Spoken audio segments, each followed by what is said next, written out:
Welcome to Craft School. We're going to continue our crepe paper flowers series with actually one of the hardest flowers that we've made. Now, don't let that fool you because it doesn't take a lot of skill, it just takes a lot of time. The center has 100 petals, and once you have those cut, the method that I'm going to show you is easy for you to do. The rose breeder David Austin developed the original Juliet rose. It took him 15 years to create this beautiful flower. And when he was done in 2008, he sold it for $5 million. So you can see how special this rose is. And you know, when you think about it that way, 100 petals, that's nothing. And we are using my extra fine crepe paper because it's so delicate and it's perfect for this rose. For my tools, I'm using a hot glue gun, low temperature, and some glue sticks, needle nose pliers with wire cutters, some scissors, and optional is pinking shears. For materials, I have blush extra fine crepe paper and cypress extra fine crepe paper, stem tape, 18 gauge wire. You will also need this pattern, and you can download and print it below. It also includes the steps for this rose. The first thing you're going to do is cut out your patterns, and something I want you to notice on your patterns is we have these grain lines marked on each one. This is really important. So when you're working with your crepe paper, you'll notice that the grain lines are all in one direction. We've talked about this before, but it's something to remember. I'll cut a strip. I'm going to use the small pattern first. I'll cut a strip about the width of the pattern, and then I will align the pattern right along the grain line.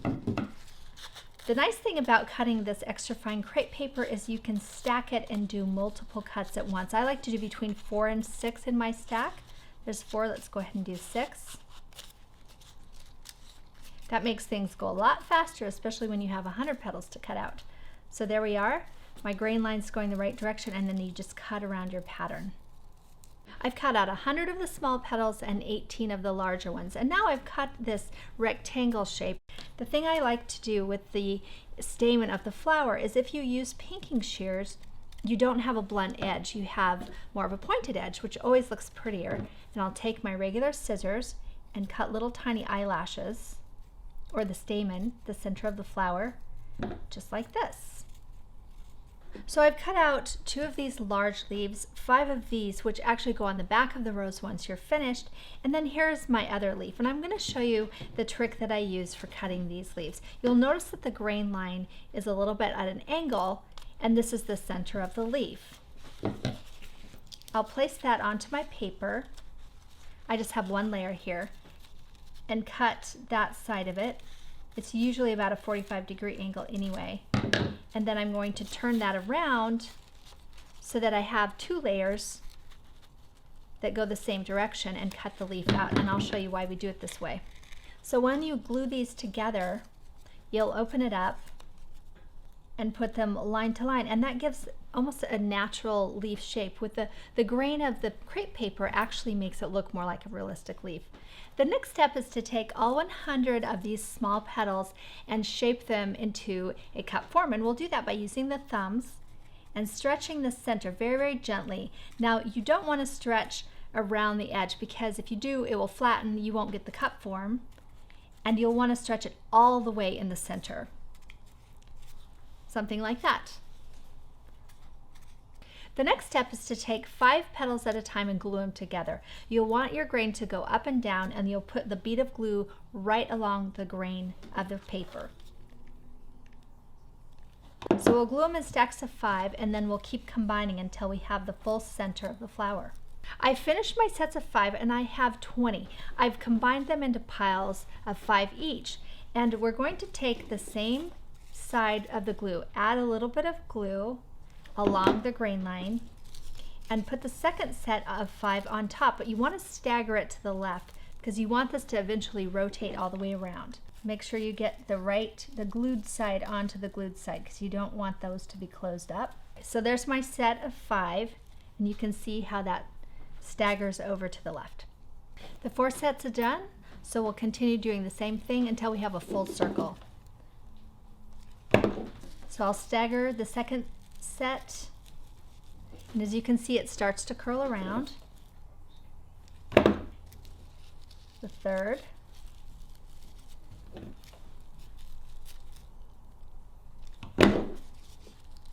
and then the fourth.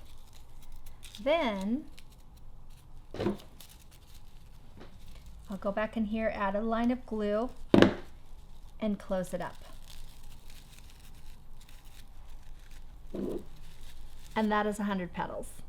Next, I'm taking one of my 18 gauge wires and my wire cutters, and I will create a loop at the end of my wire. And the reason I do this is so it has something to grab onto. You want as much possible that your glue can grab onto. If it's just the wire, it easily slips off.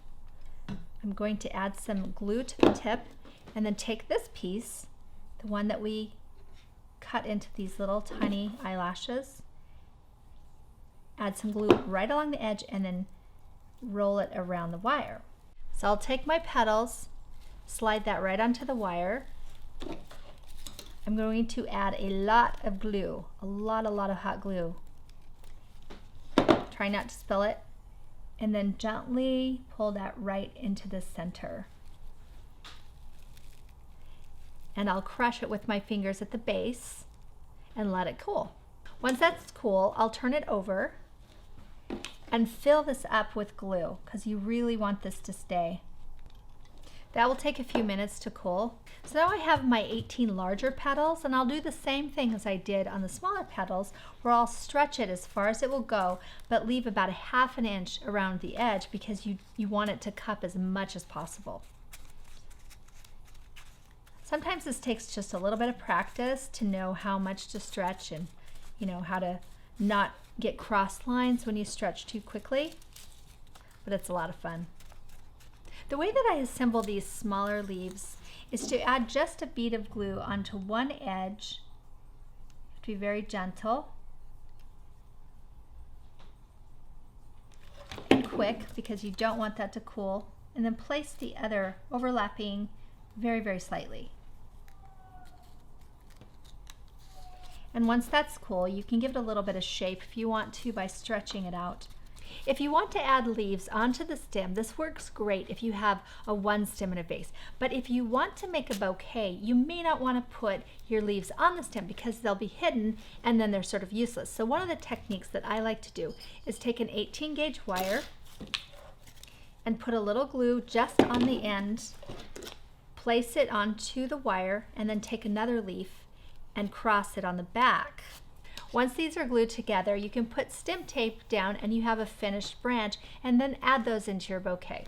I'll do the same thing with these larger leaves, but before I glue them on, I'll go ahead and give them a little bit of a stretch. These are very simple. They just have, everything's straight on the grain, and then they have a little bit of cut on the side to add some detail, but other than that, they're very simple.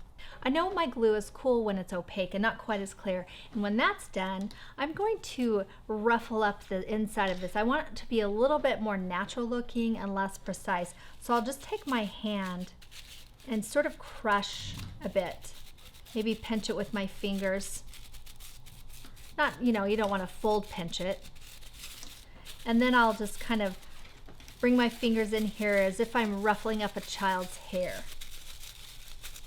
I'm going to start gluing my larger petals on 3 at a time, and I'll also start a little bit higher in the bud. So right here along the edge is where I'll start, and as we add more petals, we'll go back underneath the flower, and I'll show you why.